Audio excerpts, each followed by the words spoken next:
পুরুষের রিজিক বাড়ে কেন জানেন? যখন সে নিজের স্ত্রীর জন্য ভালোবাসা দিয়ে খরচ করে, স্ত্রীর ছোটখাটো আবদার পূরণ করে। পুরুষের উপার্জনে বরকত আসে ঠিক তখনই যখন সেই উপার্জনে থাকে দায়িত্ব আর ভালোবাসা আর আন্তরিকতা। আচ্ছা বলুন তো, বিয়ের আগে কয়টা পুরুষের উন্নতি হয়? আমার চোখে দেখা একটিও নয়। বিয়ের পরে পুরুষের রিজিক বাড়িয়ে দেয় কে বলুন তো? আল্লাহ। জীবনে সফল পুরুষ হতে গেলে স্ত্রীর ভালোবাসা সবচাইতে বেশি প্রয়োজন।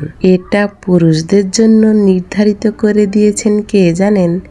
একমাত্র আল্লাহ। স্ত্রীর প্রতি আন্তরিকতা ভালোবাসা একটি পুরুষের দাম্পত্য জীবনকে সুখীময় করে তোলে। ইসলামে স্ত্রীর ভালোবাসাকে সবচাইতে আগে প্রাধান্য দেওয়া হয়েছে। স্ত্রীর সাথে সুন্দর আচরণ করলে আপনার রিজিক বাড়িয়ে দিবে আল্লাহ।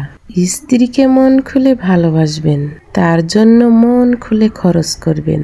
স্ত্রীকে আদর যত্ন এবং সম্মান করবেন। অসুস্থতায় ডাক্তারের কাছে নিয়ে যাবেন, বিপদে পাশে থাকবেন, হাতটি শক্ত করে ধরে রাখবেন। মনে রাখবেন, স্ত্রী কোনো দাসী নয়, এটা আল্লাহর পক্ষ থেকে আপনার জন্য দেওয়া সবচাইতে বড় উপহার। স্ত্রী আপনার জন্য আল্লাহর দেওয়া বিশেষ নেয়ামতের খেয়ানত কখনোই করবেন না।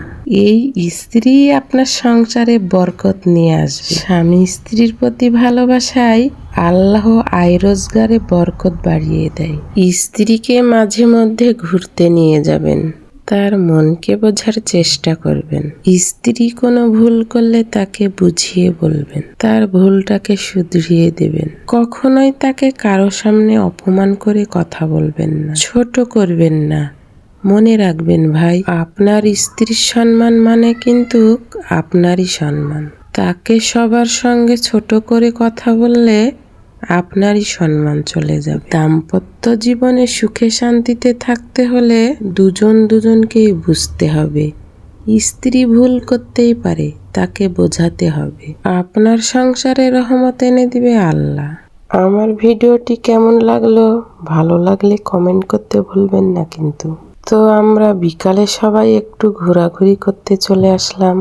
ঘোরাঘুরি করতে কার না ভালো লাগে বলুন? আমাদের রাজশাহীতে অনেক সুন্দর মেলা বসেছে, তো আমাদের পরিবারের সকলেই একটু ঘোরাঘুরি করতে চলে আসলাম। সকলের জন্য দোয়া এবং ভালোবাসা রইল। আল্লাহ হাফেজ।